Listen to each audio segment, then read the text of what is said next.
So I had basically said that this is like decompression week. And the idea was that, okay, after moving and everything, it's just to take 1 week to relax and unwind and just feel into the energy of this new place and feel into the energy of the new reality. Like really check in with what is my purpose in this new reality. Like I'm just going to shed my whole prior identity, which is I had already shed the programmer identity in the last month. And then I was like, I also want to shed the identity of coach or healer or therapist or whatever it is, to detach from it, to see if something else comes up. Doesn't mean it cannot resurface, but it's just like I don't want to carry it forward just because that's who I have been for a decade. That is when, like things started getting revealed. So it is still definitely along the lines of teaching and coaching. Okay. But what started emerging is what direction to take in the new reality. And like glimpses of that had already been appearing in the old, obviously. Like as the transition was taking place, it wasn't really the old, it was in the transition already I started getting glimpses of it, like with dynamite and everything. But I think I had told you earlier that dynamite in itself is just like a source or a seed or something like that. It's not the thing in itself. It's like from that I have to shape it into something, give it life, give it form. But in itself, it's too formless, it's too dynamic, it's just a source of energy and inspiration, but it's not the thing in itself. And I couldn't see a role in that or something like that. So like also like I was chatting with Ruth and we were doing some coaching for each other around visibility specifically. Like we've both been visible in our life in different ways, but we both have been feeling called to be visible at a whole different level. And we were both feeling the resistance to that and how old programs of obligations were showing up like, oh, I have to be visible or I have to show up or whatever it is. And obviously that was not the right energy. So as you're working through that, like what started emerging was that I know that I have a lot of power and I have kept it hidden for several reasons. In the old reality, I had the whole narrative of why it needs to be hidden away. And it was a lot of it was based in fear. But now in the new reality, like I can see that it's time to show that power and for it to come out in its full form. Whatever form that takes, it doesn't mean to decide what that means, but it's just like I don't block it anymore. So one of the things that was happening was just realizing that the one who knows how to be visible already exists. What I have to clear out now in this incubation phase is all the blockages that I put on myself, all the limits I put on myself of why not to be that person. So I don't need to figure out how to be more visible or how to show up or how to be a good speaker and all of this. All I need to do is like clear out the blockages from being that person who is a master at that, for whom it is effortless. So it still conforms to the decision of this reality is about effortlessness. It's not about l- learning how to be a great speaker and all of that. It's what happened with Gargi. Like in the podcast episode, also you must have listened. Like she just became a good speaker when the blockages were cleared out. She did not have to learn how to be a great speaker. She just became a charismatic speaker. So the realization for me was also like that is the next phase. It's like that speaker already exists within me. I've already seen it in action several times, and now it's going to be at bigger levels. And along with that, like so that happened on Tuesday night, and then Wednesday morning when we were at the walk, we had a conversation there too. Like what started getting revealed was like my role now, the way I understand it, is to be a bridge between the old paradigm and the new paradigm. And what does that mean? Like basically, the old paradigm is the people who are living in the past, in victimhood, and all of that, in the healing space, like in the old spirituality, basically, in the old paradigm of spirituality. And there is a new paradigm of spirituality, which is all about abundance and manifestation and ease and effortlessness. But what I see is that first I have studied the old paradigm thoroughly. I'm also familiar with the new paradigm because the way I have lived my last decade is by those laws where things happen magically and effortlessly and easily. But what I noticed is that th- there are almost none or very few teachers who are bridges between these two worlds. So there are the old paradigm teachers who just talk about healing and the old spirituality, but they stay stuck in that. They are locked into that. And then there are the new paradigm teachers who are not relatable to the old paradigm people. And the old paradigm people keep projecting onto them that this is bullshit, this doesn't work, this is not real, blah, blah. And I used to be that person because I was an old paradigm teacher. So now I can see very clearly how the projections of the old paradigm happen on the new paradigm. And because of that, like the way I see my role now is to be that bridge for leaders who want to transition. So it's not about convincing the victims that you don't have to be victims anymore, but it's for the people who are ready to shift to the new paradigm. It's like I have the codes for that specifically. Like, so for leaders in any area who are done with the old way of leadership, so not just about coaching or anything, but it's just like old paradigm energy, they're done with it and they want to go to the new paradigm, which I feel like there's lots of people in that space who need that. And also for coaches who want to teach new paradigm stuff and have an old paradigm following and who is stuck in that and they want to be able to communicate that, oh, like there is this new world and this is how you get there. So for me, I still don't think it's about working with masses, but it's to teach the old paradigm teachers how to teach their following to go to the new paradigm. Okay. Okay. Well, that's so cool, and that's so interesting because you're talking about old versus new paradigm. I don't know. I don't follow this narrative, but you know all about Mhm. like 5D ascension theory. Yeah, yeah. I had a really long conversation with someone yesterday about that, and she Uh-huh. kept talking about the old world and the new world. Uh-huh. And yeah, and literally like the nothing's going to change for the people that want to stay in the old world, they stay in that. Hmm. um if you've put the work in on yourself, then the likelihood is you're going to be in the new world, but the both worlds coexist Hmm. simultaneously. Exactly.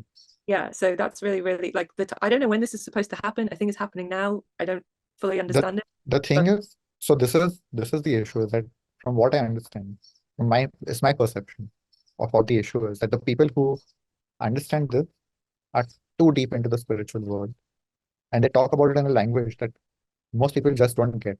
They're talking about 5D ascension, for example. It's just like, what the fuck does that mean? It's it doesn't mean anything to me. And when is it happening? When do I have to make the choice? Like there's a lot of stuff around that which is not relatable to people who are in the third dimension or 3D people or even 4D. I don't know where 4D goes. Like everyone goes from 3D to 5D. I don't understand. I literally don't understand anything about it. I don't necessarily understand why it would be so linear, why you would go 345 or 35. Why Yeah. anyway? So basically, so that's one issue is that it's very unrelatable. The second is, I think, again, those people speak to a very small category of people who are already studying all of them. So again, it's not meant to be related. It's not even meant to be relatable to normal people. Or there's a frustration of why don't normal people get this? Like everyone needs to wake up to this, but well, you have to speak in a way that everyone can wake up to it. So that's where I again feel like it's about being the bridge, is someone who can speak higher spirituality to people who have nothing to do with higher spirituality. And I see my effectiveness in that. That's also feedback I have gotten a lot from people is that it's super understandable when I'm talking. Even if it's very high level stuff, like they get it because I translate it into a very normal language. So approachable, like it's so grounded, Mhm. inviting, and like my my partner is nothing will be a better gauge for that than the fact that the most atheist of atheists, who like would shiver if somebody said the word energy around him, Mhm. suddenly like really enjoys having deep conversations with you about this and Mhm. finds very like you can get the message across without you. It doesn't seem to me like you put a lot of effort in trying to avoid trigger Mhm. words for anybody. It's just that it bypasses their normal alarm systems. I don't know. Yeah, because it's not the focus of the language. It's not the only thing I'm talking about. Where most spiritual people are focusing on the high level language. For me, I may inject one of those words somewhere or the other because it's actually also a normal word. Like each word has levels. So you can Yeah. use energy as a very normal word, or you can use it as this woo energy, woo woo kind of thing. And like that's how I see it is that again, like so that's the thing is my work is translation and how to make it relatable. And that's actually such a great point that you made. The example that you gave of your partner is like if he can connect to it. Like, and it's also again about timing, right? Like for a lot of time he was not into it, and then only in the last couple of months, because of the shifts you have made, suddenly he was interested in talking even to me. And then the conversations he had with me was just like very unexpected for him because first Like I remember the first conversation we had, he was like, I'm not interested in coaching with you, don't even try. Like, I'm not even trying, not interested. I'm just wanting to get to know you. And then slowly it was like, this sounds interesting. And then he sends me a message a couple of months later, like, would you be open to coaching me? So, and that's what I've seen with many people is like, I talk, I do I don't even consider it spirituality. I talk about, because spirituality for me is a religion and it's become a religion because the way people talk about it, like it's got its own language. It's kind of like a cult or religion mentality where either you're in or you're out. And like, yeah, there are people who say like spirituality is your own thing, but it's not really, because now being spiritual is a meme. Like you it's definitely a meme. You are literally called not spiritual if you're not doing certain things. Like, or if you're doing certain things, you're not spiritual. Like if you're eating meat, oh, like you can't be spiritual if you're eating meat, like, whatever. I think like it's people will get what I mean when I say that spirituality has become like a religion. And so I don't even consider myself as a teacher of spirituality. Like I talk about spirit, which is something that is not got anything to do with spirituality nowadays in a weird way. Like spirituality is supposed to be about spirit, but spirituality has become about personal development and all of this stuff. But so for me, yeah, it's how do you bring the the transcendental into something that's understandable by everyone. Yes. Yes. And make it like tangible as well. It's not just like the understanding, it's the Mhm. way that you teach and what you teach. You manage to somehow, I was thinking about this the other day, you manage to somehow make it practical so that Mhm. there are tangible things that steps that you can take Mm. when you're talking about something quite ineffable a lot of the time, like yeah, like you said, like transcendental, and But somehow yeah, that's so interesting. And thanks for that feedback, because yes, it feels like you can almost touch it, even though it's ineffable and it's transcendental. It's almost it feels like yes, I know it from some part of me. mhm, So like that's the thing is like I think that's one of my gifts is to be able to speak to the part of you who knows it, and to make yeah, that part connect with the thing instead of your mind, which is where a lot of spiritual teachers approach it in a very mental way, and that's why a lot of the students or the learners or the seekers also get stuck in the mind. mhm, But it's about how to connect you to that part which connects directly to the transcendental. And it's yeah, not just about the transcendental, also like obviously it's about self-work and all that too. But I also realized like my focus is shifting away from self-mastery. Like my work, I feel like obviously like I'm great at that. I can say that I'm a self-proclaimed master at that. But I feel like it's more about spiritual mastery now, which is more of a void. Like in the culture, like now there are lots of self-mastery teachers mhm, and lot like of course I have my own teachings there too, but and they will continue, but the focus now is more on spiritual mastery for leaders of the new paradigm and all paradigm leaders who want to transition. mm, okay, yes. So how do you like for you, how do you differentiate between the traditional self mastery versus spiritual mastery?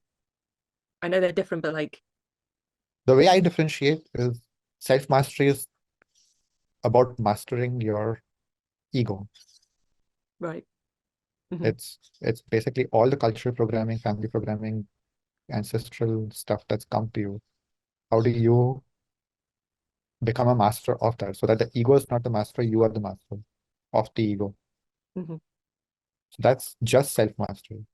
And then spiritual mastery is how do you master that which is beyond. So it's not about becoming a like mastery here now takes a different tone, because self-mastery is about having a healthy ego. It's not about conquering the ego, because that's again an ego program. But it's how to be in a healthy ego. And then spiritual mastery is how do you navigate the reality in a way that's effortless and magical.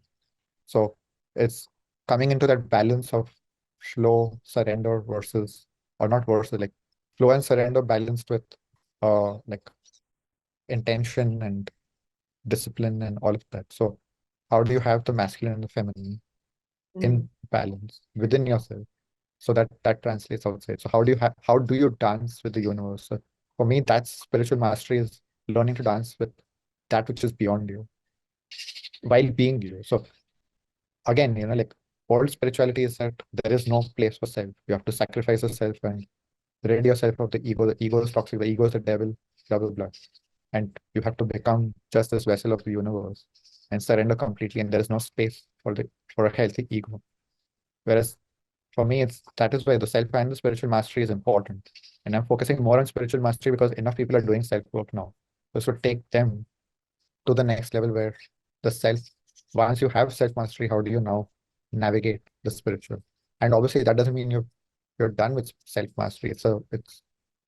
It can keep going, but at certain stages, you start spiritual work, and there then you're doing both together because there's also that body of work where you have to work on yourself and the spirit at the same time. Mhm. Thank you for illustrating that. That's very, very clear. I also Yeah. just wanted to say as well that I really appreciate how I do see you as a spiritual leader, but yeah, maybe not in the traditional senses that most people think of, but I do really appreciate just how much you love the, how do I say this, the material and the tangible. Like it's Mm. like so many people who are in this space, it feels like they get to a certain point where they just want to stay there as much as possible, and they sort of come back down to give their teachings, and they're like, now I can go back to where I really want to be. Mhm. I just want to stay up there because it's so magical and divine. But working with you, it's so different. It's like you actually capture some of the magic and spread it out down here, like make down Yeah. here magical as well, like that. Mm. I don't know many people who love being down here as much as you Mhm. do as well. Like, Yeah, for me, this is like only now because I was that person too. And that again for me is old spirituality, where it's a rejection of earthly pleasures and the material realm and all of that. And it's all about transcendence and, oh, you are a soul and you are not a human. Like you're a soul having a human experience. No, you're a soul and a human. You're yeah, having a spiritual experience and a human experience. And this is as divine as that is. So for me, it's not that separation. And it's not about let's get done with this as soon as possible so we can go back to there. And that again is world spirituality, where I see the new paradigm of spirituality as where you merge the two. And that's why, like what I was saying is like over the last decade, I have been living in the new paradigm, just not knowing it consciously. Like I've just been practicing it, and now it's becoming clear that it's not just me, that there are many teachers who are like this. Not many, but like relatively fewer than the old paradigm teachers. But yeah, there are enough teachers who are like this. I'm not the only one. There are many teachers who are talking about how it's about celebrating both the human and the divine, and the importance of celebrating the human experience. And to know that this can be as magical, that's the whole point. Like the old paradigm, the belief is that this life is pain, this life is suffering, this life is hell, basically. mm-hmm. And you are here to have lessons, not to enjoy or anything. Or you're here, like as a soul, you're here to have difficult lessons and challenging lessons, and you have to suffer and all of this. And it's like, no, like the new paradigm of spirituality is that lessons can be easy. And you're not here just for lessons and to suffer. You're here to enjoy life.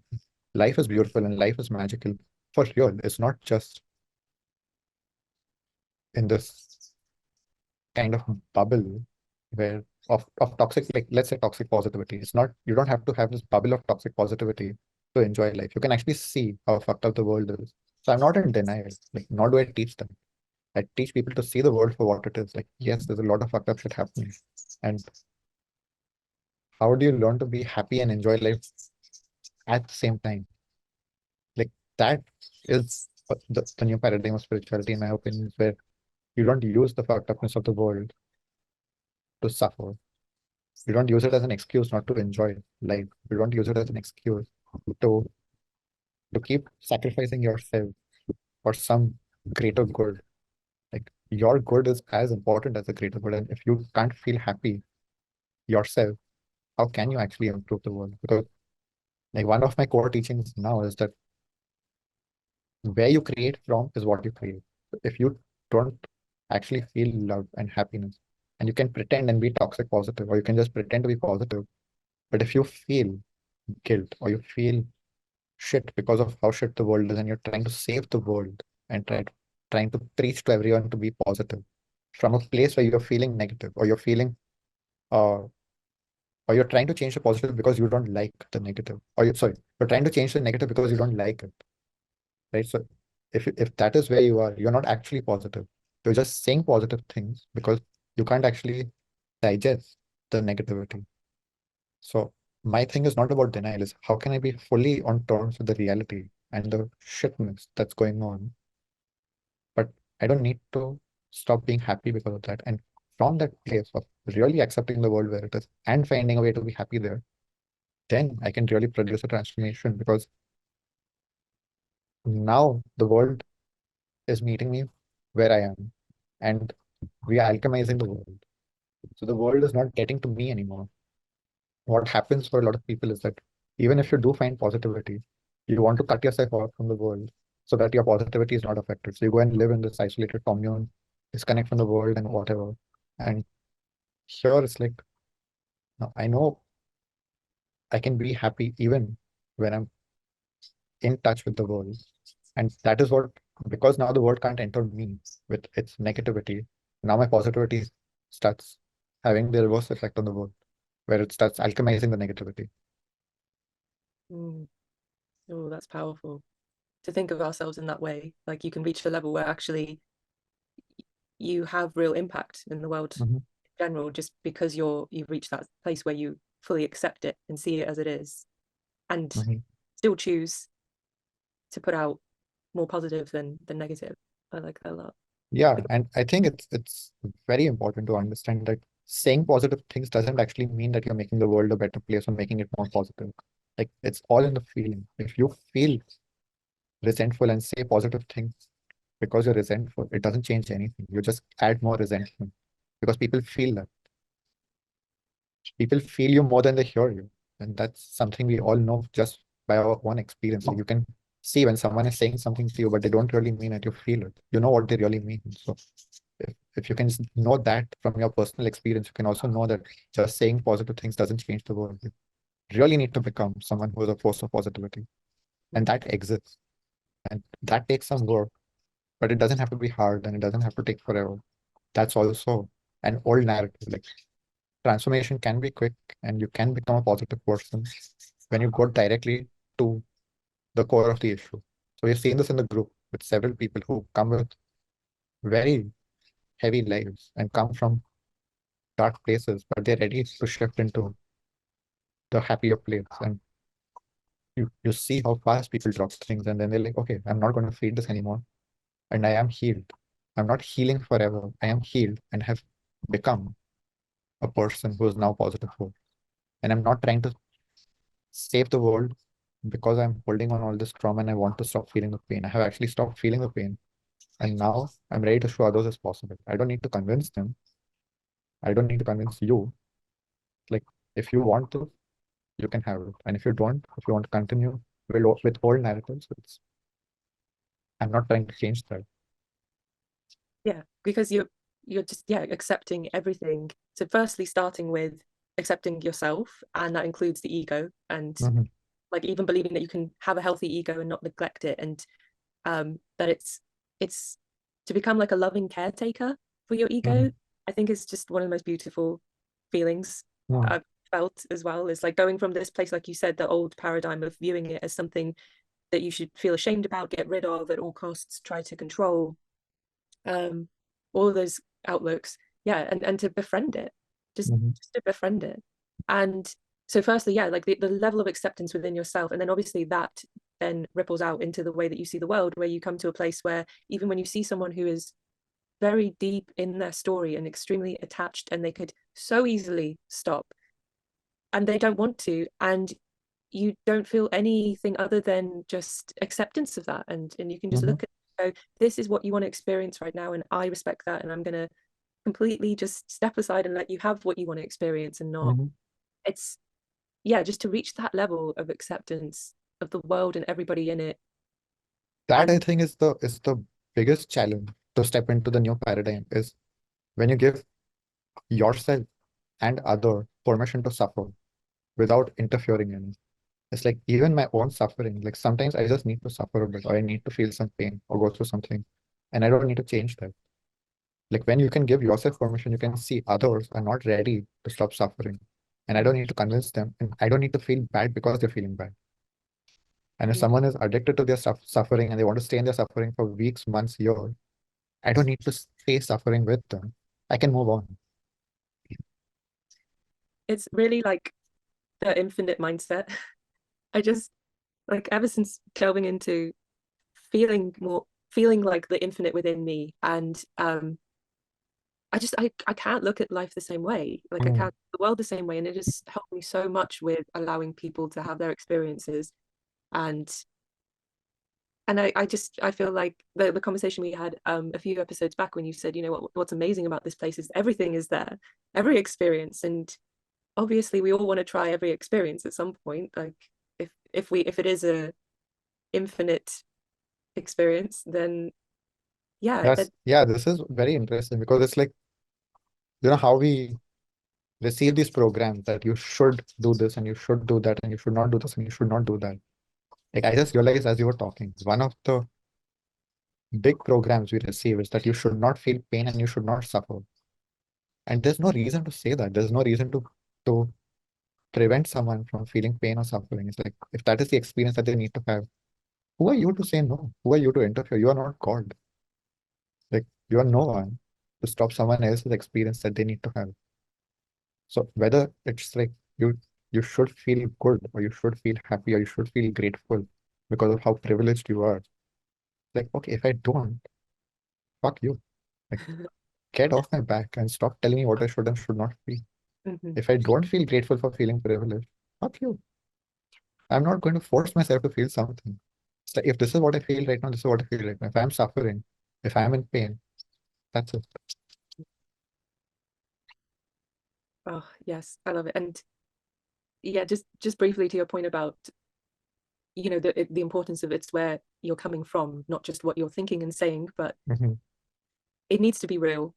It has to be deeper than just what your mind is convincing you of. And I almost feel like now, you know, when you speak to people who are very much in the personal development space or say that they're very spiritual and they understand the law of attraction and manifesting, and um they can talk to you in this way that it's like, but I am doing everything, like everything, mhm, and aren't coming together. It's almost like, yeah, you can just look at the problems in their life and that mhm, immediately diagnoses things for mhm. them.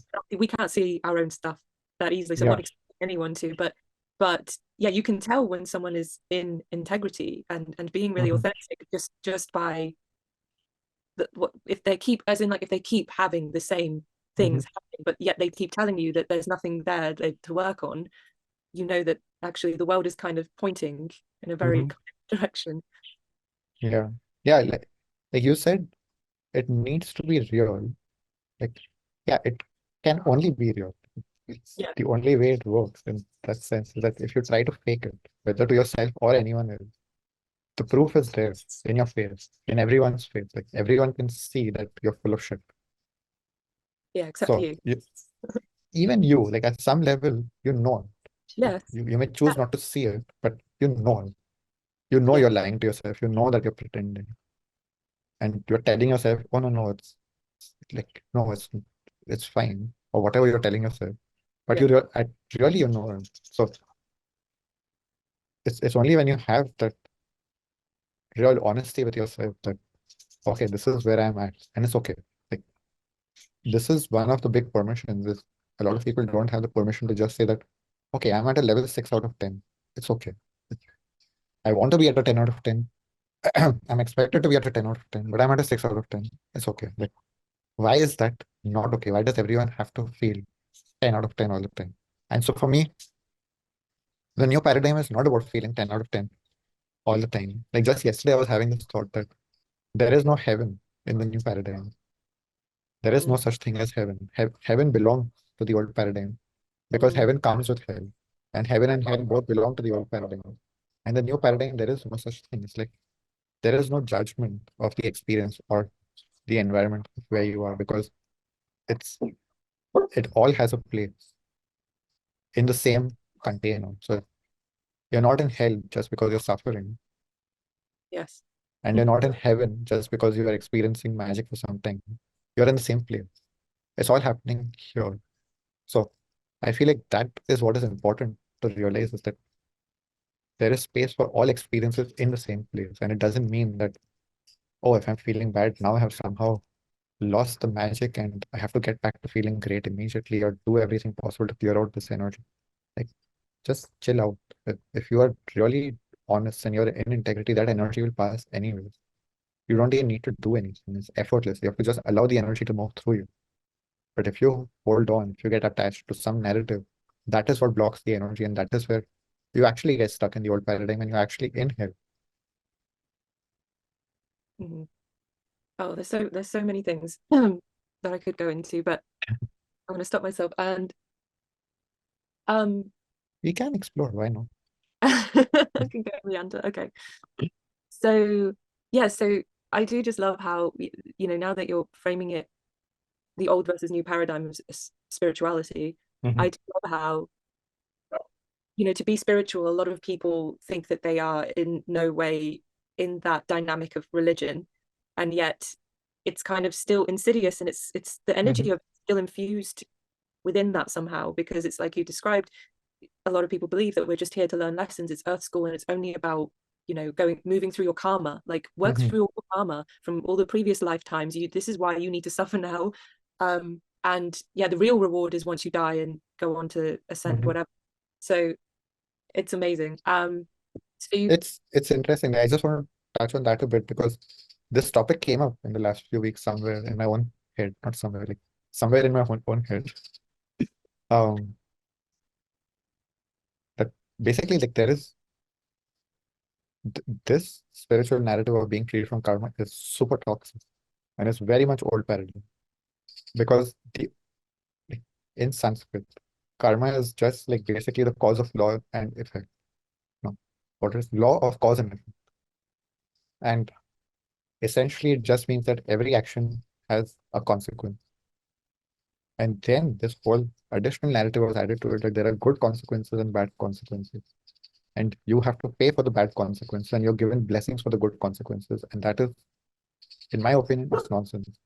And in, I don't know whether it was Buddhism or Hinduism, when they spoke about being free from karma, the original teaching, or that freedom from karma is detachment from the consequence, whether it's good or bad, because you cannot control the consequence, you cannot control the outcome, and you have no idea. Like, because of butterfly effect, the smallest thing can spiral out into the biggest thing, which can be terrible or great, and you will never know. You will never know how a single word said to a single person could have had the best effect or the worst effect. So how can you actually, like, if you're attached to that narrative, you'll be paying millions of lifetimes for all the shit that you've said, right? So, and even if you want to have the best intentions and have the best consequences, you cannot control that. Like, you may have the best intentions, and then people react completely in a different way that you can't calculate and expect. So, like, the whole thing of this version of karma is so calculating and so mental that it's not got anything to do with spirit and spirituality, in my opinion. It's just an ego game. And real karma, real freedom from karma is detachment from the consequence of your actions. That you do your thing and you drop it. You cannot control what happens with it. Like, this is a lot of times people are saying, I want to have a positive impact, and I want to be a force for good. You cannot actually determine whether you'll have a positive impact or a negative impact, and whether you'll be a force for good or evil. Like, this is what a lot of gurus end up doing, that they have good intentions, but a lot of the times they have toxic impact, because unconsciously they're disempowering people and they don't even realize it. And religions are doing the same, and all kinds of institutions and people are doing the same, that you cannot calculate what will have a positive and a negative impact. Like, you do your thing without deciding how it will turn out and how it will affect people. Oh yeah, so yeah, stop trying to control effectively. That, Yeah. so this is the thing of spirit for real. Like, the real notion of spirit for me is that it just moves through people, and it does what needs to be done. And sometimes that means bringing pain and suffering to people. And it has its messengers for that. Like, in my view, I can say that Hitler was a force of the spirit. It caused the impact it needed to cause through all of that, and it rippled out through centuries, or it will ripple out through decades and centuries. And to think that it was the cause of one man's actions is the silliest thought possible. Like that's the spirit moving, is that whether it's moving through Jesus or through Hitler, it's doing its thing, it's doing its magic, it's doing what it needs to do. And if it moves through you, you cannot calculate whether it will be a good force or an evil force. Like whatever needs to move through you and whatever needs to happen. Now that doesn't mean that you use that as an excuse to just go and be a shit person and do whatever the fuck you want and say, oh, it was a spirit. As much as you can, like that's why I said that there is such a thing as healthy ego, and you can navigate, but beyond the point, I am saying you cannot control what will happen. You can intend positively, but it doesn't mean you can control the outcome. And that doesn't mean that Hitler is suffering in hell for the rest of his life. Because that again is like, oh, he must have gone to hell because of all that he did. Maybe he's in heaven because he played a role that no one else was willing to play. Like, think about that. Like, which soul would be willing to play that role? And maybe, like, God blessed him and he went to the highest of heavens because he took on a role that no one was daring to take on in this reality. It's just a perspective and a story, right? Like, it's all about interpretation. If that was a very important role to be played in this movie of Earth, like, that's got the biggest reward. It is so, yeah, interesting to consider that we do need people to play those roles. And, not just the Hitlers, but like the petty Hmm. tyrants and all of Hmm. those, I'm sure everyone has some of those in their lives. And without them, there just wouldn't be anything. There just wouldn't be any change. There would be no Hmm. growth, be no anything. It's not that it would be utopia. There would be nothing. I don't think any life Exactly. would be life because life needs Exactly. And the force of that. Yeah. that's the whole point, is that spirituality is all about the balance between the forces. And once we really come to understand that there is no such thing as a positive and a negative force, it's just forces balancing out each other, then you start seeing, and there is this notion in spirituality that it is like in your soul family, it's the people who love you the most take on the roles to hurt you because that's what you need to experience. And it's the same with Hitler, right? Like it's probably God who loves Earth the most is coming down as Hitler to have that experience. Someone needs to have that experience. So it's really to take out all judgment from the narrative and just be like, okay, this is just a story. Let's not put any value judgment on. Yeah. So it's like coming back to, as you said, the old paradigm is about the heaven and hell. And Mhm. so much of old spirituality is about also, yeah, the toxic positivity. And if everybody was spiritual, if everybody did LSD or ayahuasca, then we would live in this utopia Mhm. dream. If everybody, did personal development work, if everybody did therapy, it's that All the um problems will be fixed. There will be no more suffering. Like this is what people don't get is that everyone is trying to end suffering yes. Yeah. instead of accepting that it's just part, like pain is part of life. If you don't resist it, there's no suffering. But people are always resisting, and that's what produces more and more suffering. Yes. Oh my God, yes. Yeah, so like for me, the new paradigm of spirituality is where good and evil, those labels stop existing. Yeah. And we just start seeing the forces of reality as forces of reality. And the experience is what it is. And we do our best to have nice experiences and comfort and beauty and all of that. But beyond the point, you're also here not to have just those experiences. You're here to have growth experiences, learning experiences, joy experiences, pain experiences. You're here to have it all. So Mhm. there is no right or wrong. It's almost, we started the conversation talking about the 5D ascension narrative Hmm. going right now, and it almost feels like it's not 3D to 5D, it's maybe 2D into 3D, because it's finally coming out of the way that I feel this particular dimension, planet, whatever is. It's just so much in the binary. Everything is about experiencing the polarities of everything imaginable, Hmm. trying to find some kind of equilibrium, and Hmm. realizing um, stagnation and what happens when you stay in either extreme. And so so it's almost like the new paradigm is all about balance, which everything Yeah, is. and this is where it comes back to dynamite and like the manifesto. That's the hidden force, is the one which is in between the two worlds or the two polarities. You asked this question about when, I think maybe you asked it that way, it's like when is it going to happen? Or you said that both the worlds exist simultaneously, From right? what I Like yes. the old paradigm and the new paradigm exist simultaneously. And basically this has been spoken about for a long time. It's actually very ancient. These teachings are very ancient. Like Mm. in Hinduism, and oldest Hinduism, which is like thousands of years old, they talk about the existence of three worlds. And one is a utopia, and one is hell, and one is earth. But basically, like the existence of multiple worlds or new paradigm is not new. The new paradigm is not new. And it has always existed. And the old paradigm has always existed. And basically, it's not old and new because that is temporal. But it's basically like we are using that word or those words just to indicate that the old way of thinking, which is basically the cultural paradigms that have existed for a long time, are only in one world, which is basically operating on fear and terror and shame and guilt and suffering and all of that. Where that is the core experience, scarcity and limitation. And then there is this other world that has always existed.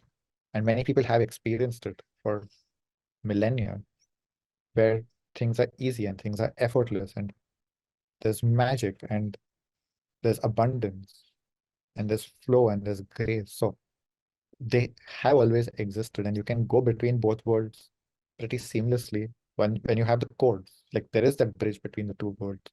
And when you know how to, when you figure out what are the codes of the old world and what are the codes of the new world, all you have to do is operate by that different code to be in the new world.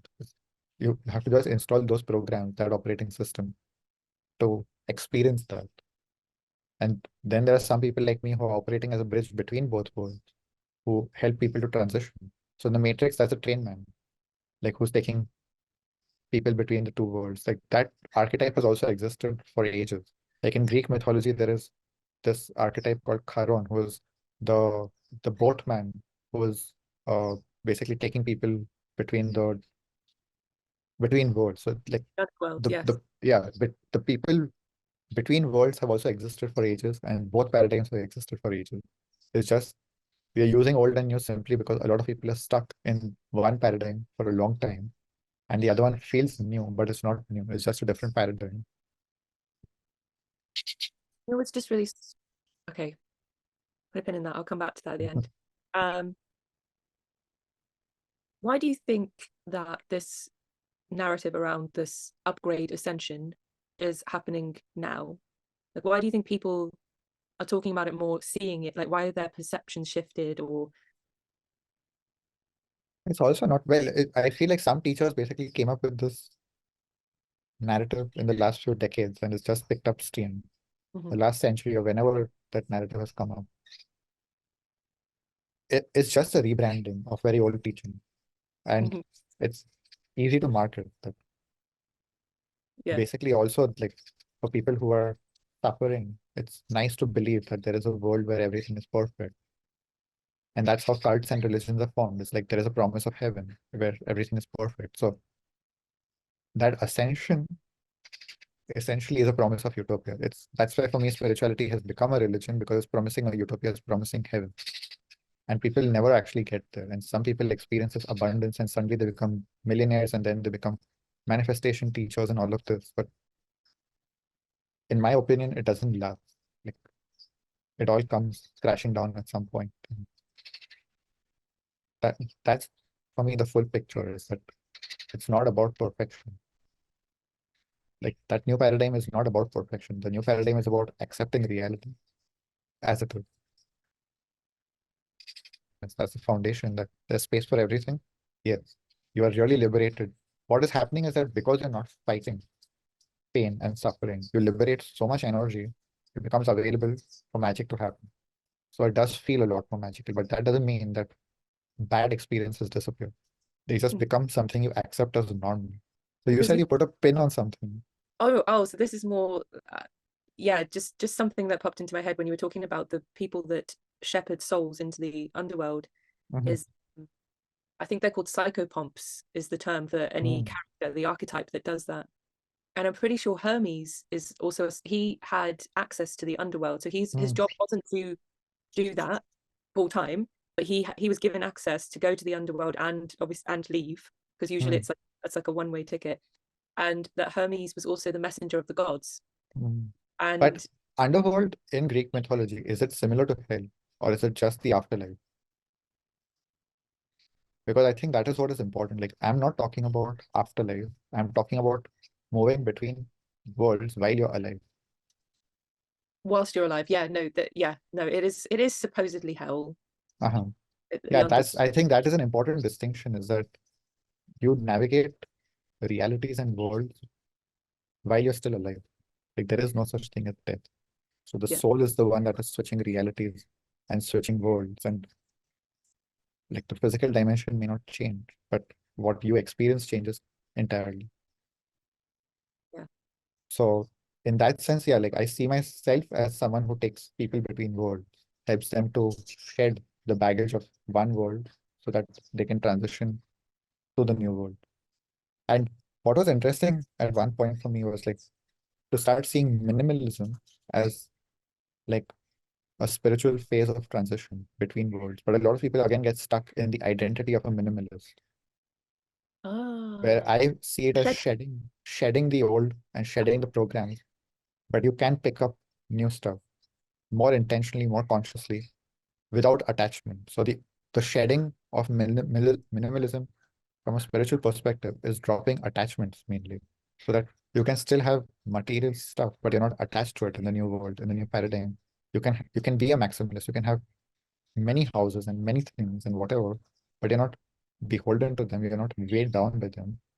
It's not baggage anymore. So you are still a light and free soul Mm. who can have things. That's so interesting. So you're saying like the minimalism bug, when you catch it, is meant to be transitory. It's meant to be like a liminal space. It's a And wormhole. I see it as a wormhole. So I see it as like to use it as, okay, I'm shedding attachment. And now I pick up new things, but I'm not attached to them. I get to enjoy them, but I'm also ready to lose them at any time, mm, or ready to move on to different things or even better things. Like that's also what detachment brings, is that your life can actually get better and better. it's meant to be like an external reflection of your internal state of you've shed. That's how I see it. I feel it also comes to many people at a time in their life when they are weighed down, when they're in a transition, when basically the old version of them has ended and needs to be shed. It's like an ego death, essentially, that is happening on the outside and may not actually be happening on the inside, or is happening simultaneously. But what is missing then is the reconstructing of a healthy ego. And then it's going into again that old narrative of like being a nobody and not having any ego, Mhm. where you still have an ego. Now you've become the identity of a minimalist, or you've become the identity of someone who has no identity. Like that old spiritual conundrum of like, oh, I have no ego. Who is the I who has no ego? Don't worry about that. Yeah. Okay. Yeah. I really like that. That it's, yeah, supposed to be a transitory thing, Mm, and maybe, yeah, you can pick up like aspects of minimalism without going into the identity of I am a minimalist. mhm, Yeah, like you said, it's just about not becoming attached to it. mhm. It's can you then drop the concept entirely at a drop of a hat? Like, would you Mhm. be able to let it go, or do you think you'd really struggle? Because if you're really going to struggle, then possibly there's an opportunity for growth for you. As Yeah, a as I would even propose like that is the heaviness of minimalism. Like minimalism becomes its own baggage when it becomes an identity. And that is uh, something to drop again, like to lose the attachment to minimalism. I didn't have the courage to say it at the time, but yeah, like the idea of God actually incarnating as Hitler, like he had the Jesus experience, and then he wanted to have the Hitler experience as well, and both are equally.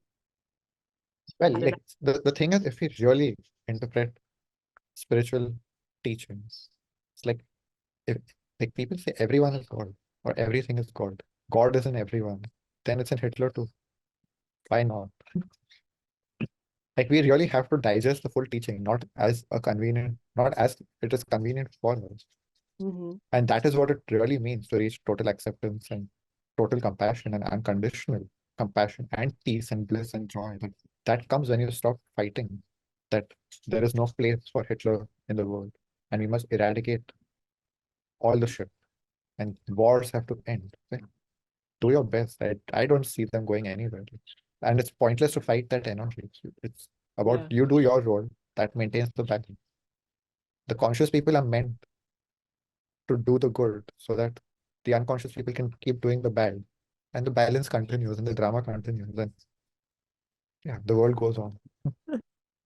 The play goes on. The Yes. play goes on. The yin and the yang keep spinning. Yeah. So I was thinking about that really dumb question that people ask, which is the like, would you kill baby Hitler? And I'm like, no, of course not. I wouldn't kill a baby. Fuck. Also, that like baby Hitler is so far removed from Hitler that it's like just such a. It's not you're not really Yeah, even. but basically you're becoming Hitler to stop Hitler. Where do you stop them? Yeah, that's You can just kill the parents of everyone who's done anything wrong. And then you'll justify it like, oh no, this is different because he affected millions and the millions that came after. Well, maybe if you had stopped someone from hurting the child 1,000 years ago, that would not have resulted in Hitler's parents abusing him yeah. and leading Creative. to that. Like, yeah, just kill everyone who has caused any pain.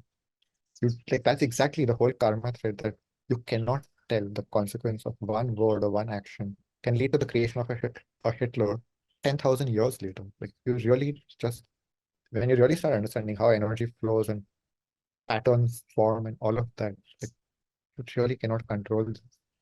Like, that's what it really means. Like that's what spiritual mastery is about. It's really understanding that you cannot control life and this experience, and you just have to surrender and let go and chill the fuck out and let things happen that are not pleasant. And then the pleasant things also continue happening. And none of it is being controlled by you. It's very humbling when you take that perspective. It's extremely humbling. Yeah, Mhm. freeing, like you said. It's also Exactly. Exactly. And then you use your energy to intend what you intend and let yeah, let the chips whatever fall. happen happen. Yeah, Yeah. exactly. So just to clarify as well, so you believe that there is free will, but it's a 50-50. You're rolling the dice. Well, it's not always 50-50, but there is it's not an either or scenario that you either have free will or you have none. It's that there is some free will, but only to a certain point, and the rest is just you're rolling the dice. Is this called soft No. determinism? Something like That that? there is free will. You freely can intend and do whatever. You cannot control the outcome of it. Okay. So okay. You cannot control the consequences. You have the will to Okay. make any action, Uh-huh. Uh-huh. but you cannot control the consequences of it. I got you. Okay. And you can try and you can keep performing actions that will direct the consequences in a particular direction. But beyond the point, you cannot control it. But then So there's the that's the force of creation, is that you keep performing actions that lead to the creation of something, which is happening through intention. But you cannot control it. And you cannot say that this will have a positive impact. Like yes. that's where we are going, is that we are just ditching the good, bad, positive, negative, evil kind of narrative.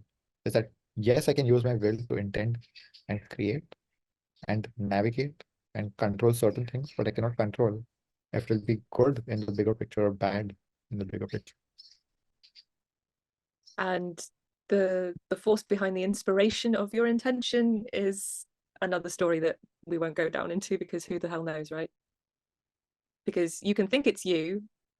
Yeah, that is Don't, where you really have to let go and be like, yeah, it just doesn't matter. It doesn't matter. Like beyond the point, it doesn't matter because then people will say, oh, they're possessed by evil spirits and good spirits and angels are working through them and demons are working through them. And finally, that's what I said. It's like, it's a spirit.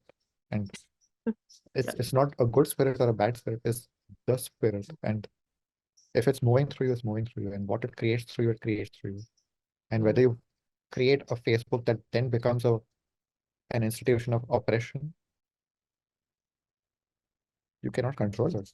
And if you create democracy and that becomes fucked up, you cannot control it. Like you have your intention, but you have no idea what something's going to become.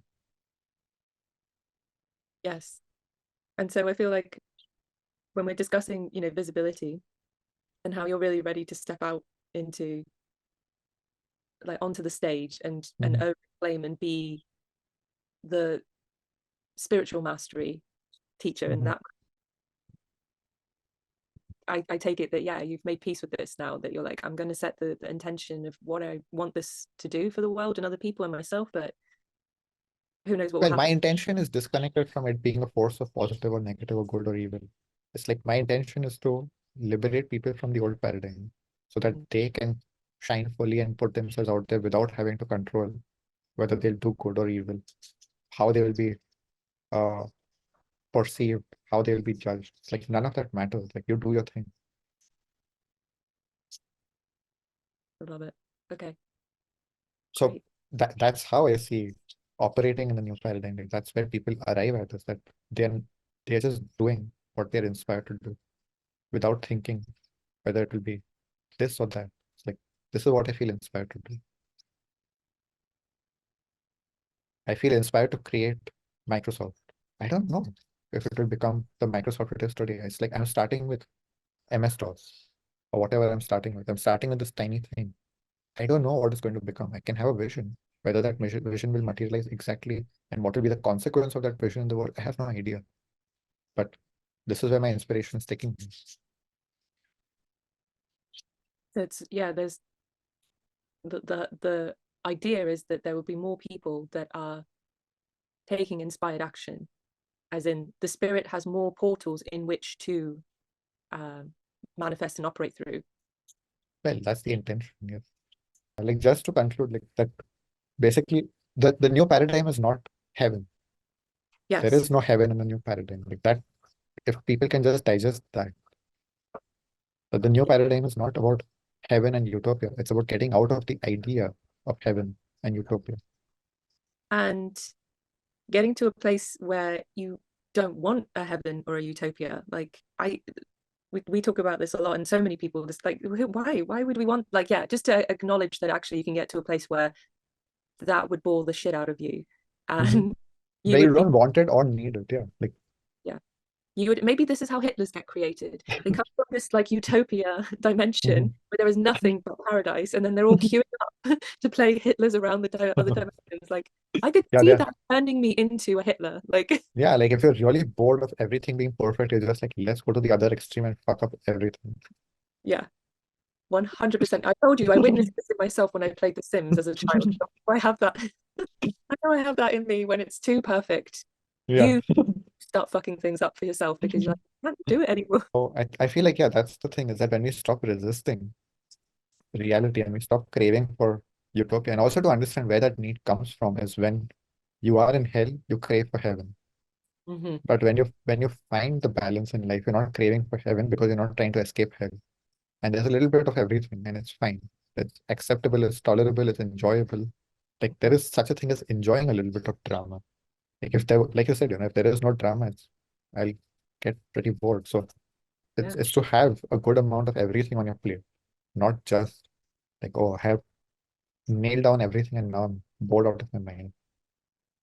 Yeah. And that again, we said it, but that's what is so magical about this dimension and this planet is Mhm. that everything you can experience every emotion, or you can just stay you can dwell in whatever thing you want to dwell in and make it worse or better for yourself, and it's just all there. Like you called it a Mhm. buffet. It really Yeah. really is Mhm. such an incredible variety. This particular buffet Mhm. has the same variety, and for that I think it's pretty magical. It's a pretty Mhm. great place. Yeah. Yeah, that's how I see it, is where people are basically embracing the totality of life. Yes. Okay, that feels like an amazing Yeah. what a poetic ending. I feel like that as the ending, embracing Yeah. the totality of life. I love it. Mhm. Yeah. Awesome. Great. Thank you. Thank you.